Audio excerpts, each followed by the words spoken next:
நமது வேட்பாளர் திருமதி ஈரா ஜெயலட்சுமி அவர்கள் பேசுவார்கள். தாய் தமிழ் உறவுகளுக்கு வணக்கம்.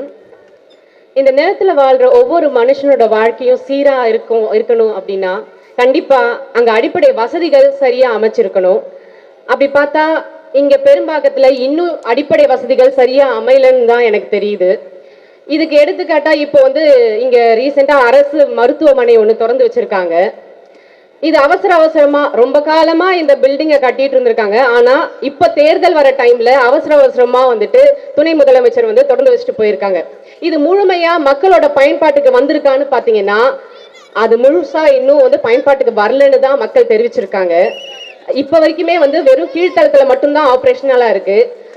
படுக்கை வசதிகள் இன்னும் முழுசா இல்ல. ஏதாவது ஒரு எமர்ஜென்சி அவசரமா ரொம்ப பெரிய பிரச்சனை அப்படின்னா மக்கள் இங்க இருந்து ஓமந்தூருக்கும் செங்கல்பட்டுக்கும் தான் அனுப்பி வைக்கப்படுறாங்க.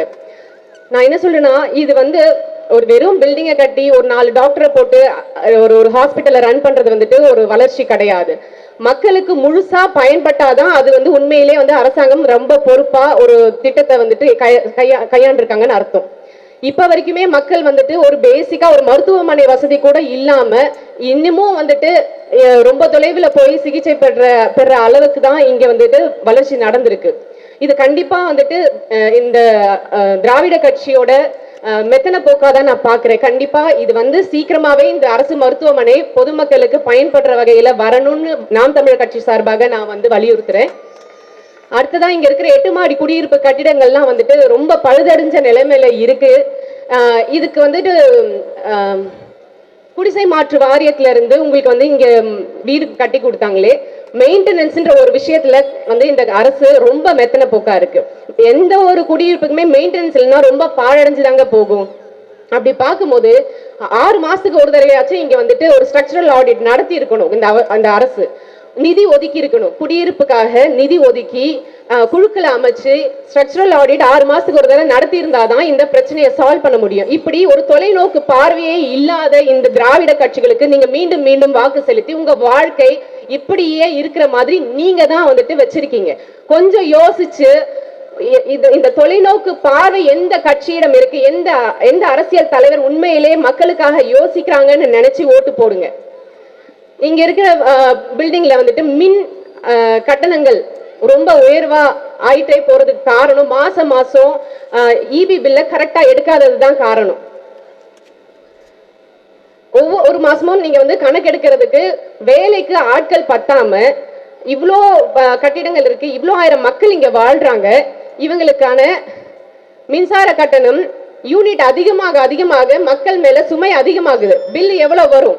அதை யார் செலுத்துறா? இந்த மக்கள் உங்க மேலதான் இந்த பணத்தை உங்க மேலதான் திணிக்கிறாங்க. ஒரு பக்கம் இலவசம், ஒரு பக்கம் 1000 ரூபாய் 2000 ரூபான்னு கொடுக்கறதுக்கு திட்டம் தீட்டாங்க. இன்னொரு பக்கம் அதை உங்க மேல பணச்சுமையாக்கி உங்களுக்கு கொடுத்த காசை எப்படியாவது இந்த மாதிரி திட்டங்கள் மூலமா திருப்பி எடுத்துடுறாங்க இந்த அரசு. நான் என்ன கேட்கிறேன், இங்க இவ்வளவு பேர் இருக்கீங்க, இவ்வளவு இளைஞர்கள் இருக்காங்க, படித்தவர்களுக்காக படிக்காதவர்களும் இருக்காங்க. இங்க இவ்வளவு ஆட்கள் தேவை அப்படின்னா உங்களுக்கான வேலை வாய்ப்பு திட்டத்தை இதுல இருந்தே உருவாக்கி கொடுத்துருக்க முடியும் இந்த அரசாங்கத்தினால. எவ்வளவு பெயிண்டர்ஸ் இருக்காங்க, எவ்வளவு எலக்ட்ரிஷியன்ஸ் இருப்பாங்க, பிளம்பர்ஸ் இருப்பாங்க. உங்களுக்கு எல்லாம் இங்கேயே ஒரு வேலை வாய்ப்பு உருவாக்கி தந்திருக்கலாம். இப்படி எந்த ஒரு தொலைநோக்கு பார்வையும் இல்லாம உங்களுக்கான ஒரு சிந்தனை உங்களுக்காக சிந்திக்காம வேலை வாய்ப்பு திட்டத்தை உருவாக்கி கொடுக்காம எங்கேயோ இருந்த உங்களை கூட்டிட்டு இங்க வச்சிருக்காங்க இந்த அரசு. இது உங்களுக்கு புரியலையா? உங்களுக்கான என்ன நலத்திட்டங்கள் இங்க ஏற்படுத்தி கொடுத்திருக்காங்க இந்த அரசு? ஒரு இளைஞர்களுக்கு வேலை வாய்ப்பை உருவாக்கி கொடுக்கணும். கண்டிப்பாக நாம் தமிழர் கட்சி அதற்கான வழிவகைகளை செய்யும். உள்ளூர் மக்களுக்கே வேலை வாய்ப்பில் முன்னுரிமை கொடுக்கணும். இங்க இருக்கிற ஐடி கம்பெனிஸ், நிறைய கம்பெனிஸ் இருக்கு. அந்த ஐடி கம்பெனிஸ்லயும் நம்ம உள்ளூர் மக்களுக்கும் தமிழக மக்களுக்குமே முன்னுரிமை கொடுக்கணும்னு கண்டிப்பாக நாம் தமிழர் கட்சி வலியுறுத்துகிறது. நிறைய பேர் படிச்சுட்டு ஸ்விக்கி ஜொமேட்டோ ஓட்டிட்டு செக்யூரிட்டி வேலை பார்த்துக்கிட்டு இப்படி இங்க இருந்து ரொம்ப தூரத்துல போய் வேலை செய்யற நிலைமையும் இங்க மாத்தணும். அதை மாத்துறதுக்கு நாம் தமிழர் கட்சியால மட்டும்தான் முடியும். ஏன்னா எங்களோட சிந்தனை 5 ஆண்டுகால சிந்தனை கிடையாது, 50 ஆண்டு காலத்துக்கான சிந்தனை. 50 ஆண்டு காலம் உங்க தலைமுறையும் சரி, அடுத்த தலைமுறையும் சரி, நல்லா வாழ்றதுக்கு என்ன திட்டம் சரியோ, என்ன செயல்பாடுகள் சரியோ அதை மட்டுமே கருத்தில் கொண்டு நாம் தமிழர் கட்சி செயல்படும் என்று உறுதி கூறுகிறேன். இங்க நிறைய துப்புரவு பணியாளர்கள் இருக்காங்க. இங்க இருந்து வெளியே அடுத்த பகுதிகளுக்கெல்லாம் போய் நிறைய துப்புரவு பணியாளர்கள் வேலை செஞ்சுட்டு இருக்காங்க. ஆனா அவங்களுக்கு இன்னும் பணி நியமனம் செய்யாம, அவங்களுக்கான மாச சம்பளம் உயர்வு கூட வந்துட்டு கொடுக்காம இந்த அரசாங்கம் அவங்களை ஏமாத்திக்கிட்டு இருக்கு. ஒரு நிமிஷம் யோசிச்சு பாருங்க. இங்க குப்பை எடுக்காம, கிளீன் பண்ணாம, சீவேஜ் கிளீன் பண்ணாம இருந்தா உங்க ஏரியா எப்படி இருக்கும்? நகரம் எப்படி இருக்கும்? இந்த மாநகரம் நரகமா மாறிடாதா? நம்மளால வெளியே போக முடியுமா நிம்மதியா? எவ்வளவு ஸ்மெல். ஒரு நாள் நம்ம வீட்டுல குப்பை எடுக்கல அப்படின்னா நமக்கெல்லாம் எவ்வளவு அருவருப்பா இருக்கு. அப்படிப்பட்டவங்களை, அந்த மாதிரி ஒரு தூய்மை பணியாளர்களுக்கு ஒரு எந்த ஒரு அரசு சலுகையும் இல்லாம அவங்களை வெறும் நிரந்தரம் ஆக்காம வெறும் தற்காலிக பணியாளர்களாவே நியமிச்சிருக்காங்க இந்த அரசு. இதை வன்மையாக கண்டிக்கிறோம். இப்படி தன்னோட உயிரை பணைய வச்சு, தன்னோட ஹெல்த்தை பணைய வச்சு வேலை செய்யற ஒருத்தருக்கு நீங்க எந்த ஒரு சலுகைகளும் கொடுக்காம இப்படி வேலை வாங்குறது நியாயமா? நாம் தமிழர் கட்சி என்ன சொல்லுதுன்னா, இவங்களுக்கு கண்டிப்பா பணி நிரந்தரம் செய்யப்படும். உயிர் காப்பீடு, மருத்துவ சலுகை, மாத சம்பளம் உயர்வு, இதை அனைத்தும் நாம் தமிழர் கட்சி கொடுக்கும் என்று உறுதி செய்கிறோம். இங்க பெரும்பாக்கம் மக்களும் சரி, செம்மஞ்சேரி மக்களும் சரி, வாழும் போதுதான் அடிப்படை வசதி இல்லாம வாழ்றீங்க. அட்லீஸ்ட் இறக்கும் போதாச்சும் உங்களுக்கு ஒரு ஒரு நிம்மதியான இறப்பு இருக்கான்னு கேட்டீங்கன்னா நிச்சயமா இல்ல. ஏன்னு கேட்டீங்கன்னா, இங்க சுடுகாடு வசதி அந்த அளவுக்கு இங்க இருக்கிற மக்கள் தொகைக்கு ஏத்த அளவுக்கு இங்க இல்ல. ஒவ்வொரு தடவையும் மக்கள் வந்து சாகும் போது கூட ஒருத்தன் பயந்து சாகணுன்ற நிலைமையில இன்னைக்கு ஆட்சி முறை நடந்துட்டு இருக்கு. நம்ம செத்ததுக்கு அப்புறமா வச்சு நமக்கு புதைக்கிறதுக்கு ஒரு அரடி இடம் கிடைக்குமா? நம்ம நிம்மதியா புதைச்சிருவாங்களான்னு ஒரு அடிப்படையான விஷயத்துக்கு கூட எண்ணி ஏங்கி இருக்கிற நிலைமைய உருவாக்கி வச்சிருக்கிறது நீங்க போட்ட ஓட்டு தான். நீங்க போட்ட ஓட்டு இந்த திராவிட கட்சிகள் வெறும் ஓட்டா மட்டும்தான் பாக்குது. உங்களுக்கு எந்த விதமான வாழ்க்கை தரம் உயர்றதுக்கும் வாழ்வாதாரத்தை உயர்த்துறதுக்கும் எந்த ஒரு நடவடிக்கையும் எடுக்காம உங்களை இதே நிலைமையில தான் வச்சிருக்காங்க. யோசிச்சு பாருங்க, என்ன நிலைமை. நீங்க எந்த நிலைமையில 2021 இருந்தீங்க, இன்னைக்கு 2026 என்ன நிலைமையில இருக்கீங்க? வெறும் விளம்பரத்துக்காக மட்டுமே செயல்படும் 5 ஆண்டு கால திட்டங்கள். இந்த திராவிட கட்சிகள் கொடுக்கிறது எல்லாமே வெறும் 5 ஆண்டுகளுக்கான விளம்பர திட்டங்கள், உங்கள் வாக்குகளை வாங்கும் விளம்பர திட்டங்கள். இது மட்டுமே தான் வந்துட்டு அவங்களோட குறிக்கோளா இருக்கு.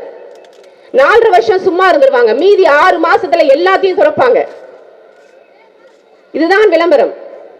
உங்களுக்கு பரிசு பொருளை கொடுத்து ஏமாத்திக்கிட்டு இருக்காங்க. கொஞ்சம் நீங்க இதெல்லாம் வந்து சிந்திச்சு பார்க்கணும். பெரும்பாக்கத்துல சேகரன் நகர், காந்தி நகர், பிரபு நகர், கணேசன் நகர், இந்த நகர்ல எல்லாம் வந்துட்டு இன்னும் அடிப்படை வசதிகளே இல்லாம இருக்கு. சாலை வசதி இல்ல, குடிநீர் இல்ல, மின் விளக்குகள் இல்ல, குப்பை மேலாண்மை ரொம்ப குறைபாடு இருக்கு. இதை எல்லாத்தையும், இந்த அடிப்படை வசதிகள் அனைத்தையும் நாம் தமிழர் கட்சி நிறைவேற்றும். கண்டிப்பாக ஆட்சி அமைந்ததும் அடிப்படை வசதிகளுக்கு முன்னுரிமை கொடுத்து அடிப்படை வசதிகளை சரி செஞ்சு கொடுப்போம். மேலும் இந்த பகுதியில விளையாட்டு திடல்கள், குழந்தைகளுக்கான பூங்கா, நூலகம், இந்த மாதிரியான அடிப்படை தேவைகளை நாம் தமிழர் கட்சி பூர்த்தி செய்யும். அது கண்டிப்பா நடக்கும்.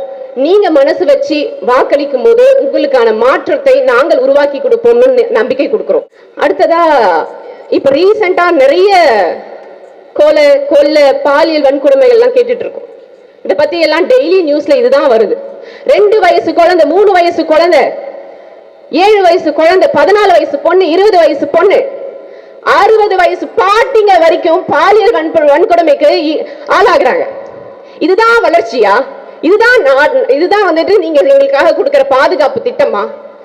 நாடு எங்க போயிட்டு இருக்கு? நாசமா போயிட்டு இருக்குங்க. பயமா இருக்கு வீட்டை விட்டு வெளியே போக. மகளிர் இன்னைக்கு எங்கேயாவது வெளியே தைரியமா நடமாட முடியும்ன்ற நிலைமை இருக்கா? எப்படி வந்து எந்த சூழ்நிலையில நாங்க வந்து பாதிப்புக்கு உள்ளாகுவோம்னே தெரிய மாட்டேங்குது.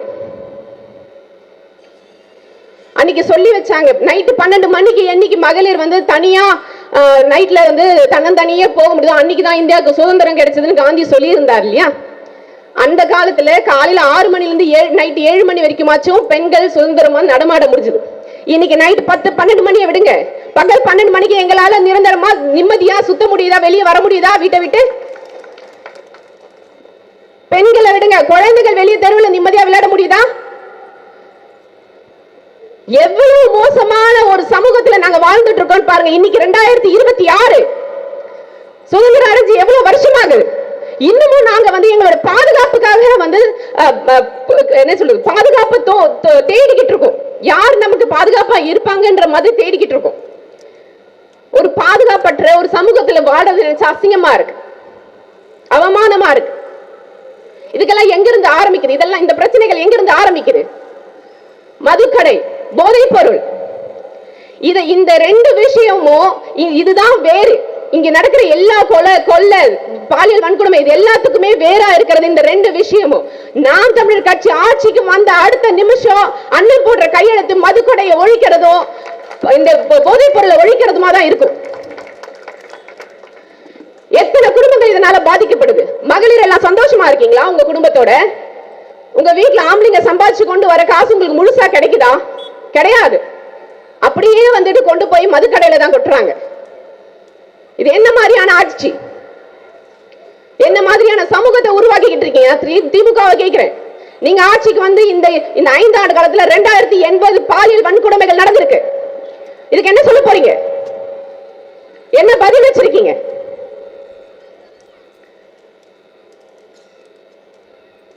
சின்ன வயசுல நம்மலாம் நம்ம குழந்தைக்கு சொல்லுவோம், பார்த்து உங்ககிட்ட எவனா சாக்லேட் கொடுக்குறேன், பிஸ்கெட் வாங்கி தரேன்னு சொன்னா அவன் கூட போயிடாத, அவன் கையை வெட்டிடுவான், கண்ணை நோண்டிடுவான், உன்னை ஏதாவது பண்ணிடுவான், இந்த மாதிரிலாம் கூப்பிடுறவங்க பின்னாடி நம்ம போகக்கூடாதுன்னு நம்ம குழந்தைங்களுக்கு சின்ன வயசுல ரொம்ப என்ன சொல்ல பயம், கேர்ஃபுல்லா இருக்கணும்னு சொல்லி கொடுப்போம். ஆனா இன்னைக்கு நீங்க எல்லாம் வளர்ந்துருக்கீங்க. மக்கள் உங்கள்கிட்ட நான் கேட்கிறேன், சின்ன வயசுல உங்க பிள்ளைகளுக்கு சொல்லி கொடுக்குற அறிவுரை உங்கள்கிட்ட எங்க போச்சு? உங்களுக்கு ஒருத்தன் இலவசமா இதை தரேன், அதை தரேன், அப்படி தரேன், இப்படி தரேன் சொல்ற பின்னாடி தானே நீங்க எல்லாம் போறீங்க. என்னைக்காச்சும் யோசிச்சு பாத்துறீங்களா? ஒருத்தன் நமக்கு இலவசமா ஏதாவது கொடுக்கறானா அதுக்கு பின்னாடி ஏதோ ஒரு சூழ்ச்சி இருக்கும், நீங்க யோசிச்சு பார்க்க மாட்டீங்களா? இலவசம் எவன் சொன்னாலும் அவன் பின்னாடி போகிறத முதல்ல நிறுத்துங்க. நம்ம ஒரு துணி கடைக்கு போனா ஒரு 500 ரூபாய் சேலை எடுக்கிறதுக்கும் 1000 ரூபாய் சேலை எடுத்துக்கிறதுக்கும் எவ்வளவு நேரம் தேடுறோம். இந்த கலர் நல்லா இருக்கா, அந்த டிசைன் நல்லா இருக்கா, எவ்வளவு தேடுறோம் நம்ம பொம்பளைங்க. ஒரு காய்கறி வாங்கணும்னா அந்த காய்கறி ஒருவேளை சமைக்கிறதுக்கு நம்ம எவ்வளவு எக்ஸாமின் பண்றோம். இந்த தக்காளி நல்லா இருக்கா, வெண்டைக்காய் நல்லா இருக்கா, பிஞ்சா இருக்கா அப்படின்னு பார்த்து வாங்குறோமே. ஒருவேளை சாப்பாட்டுக்கு அவ்வளவு யோசிக்கிற நம்ம 5 ஆண்டு காலத்துக்கு நம்ம தமிழ்நாட்டை ஒருத்தன் கையில கொடுக்க போறோம் அப்படின்னா அந்த தலைவர் எப்படிப்பட்ட தலைவரா இருக்கணும், அந்த ஆட்சி எப்படிப்பட்ட ஆட்சியா இருக்கணும்? உண்மையிலே அவங்க மக்களுக்காக சிந்திப்பாங்களா, செயல்படுவாங்களான்னு யோசிக்க வேண்டாமா? கொஞ்சம் யோசிச்சு பார்த்து நீங்க ஓட்டு போடும்போது ஒரு செகண்ட் யோசிங்க. இதுல உங்களோட வாழ்க்கை மட்டும் இல்ல, உங்களுடைய அடுத்த தலைமுறை வாழ்க்கையும் இருக்கு, உங்களோட குழந்தைகளோட வாழ்க்கையும் இருக்கு. எந்த ஒரு தலைவர் 50 ஆண்டுகளுக்கு யோசிச்சு ஒரு திட்டத்தை கொண்டு வராங்களோ அவரே சிறந்த தலைவர், அவரே மக்களுக்காக யோசிக்கிறாருன்னு அர்த்தம். இந்த மாதிரி ஒரு கட்சி, நாம் தமிழர் கட்சி இன்னைக்கு வரைக்கும் 15 ஆண்டு காலமா போராடிக்கிட்டு இருக்கு. இதுதான் இப்படிதான் இருக்கணும், அரசியல்னா இதுதான், மக்களுக்காக நாங்க இதை செய்வோம் அப்படின்னு ஒருத்தர் சொல்லிக்கிட்டே இருக்காரு, குரல் கொடுத்துட்டே இருக்காரு. அதை கொஞ்சமாச்சும் கேளுங்க, கவனிங்க, என்ன சொல்றாங்கன்னு கேளுங்க, என்ன சொல்றாங்கன்னு பாருங்க, எந்த மாதிரியான கொள்கைகளை முன்வைக்கிறாங்கன்னு பாருங்க. உங்க எல்லார்கிட்டயுமே சொல்றது ஒண்ணுதான், நாம் தமிழர் கட்சி மட்டுமே மாற்றத்திற்கான கட்சி, மக்களுக்கான கட்சி. உங்களோட அடிப்படை வசதிகளும் உங்களுடைய வாழ்வாதாரமும் முன்னேறணும்னா நாம் தமிழர் கட்சி விவசாய சின்னத்துக்கு வாக்களிச்சு சோழிங்கநல்லூர் தொகுதி வேட்பாளராகிய ஜெயலட்சுமி ஆகிய எனக்கு வாக்களிக்குமாறு தாழ்மையுடன் கேட்டுக்கொள்கிறேன். நன்றி. நாம் தமிழர். நன்றி.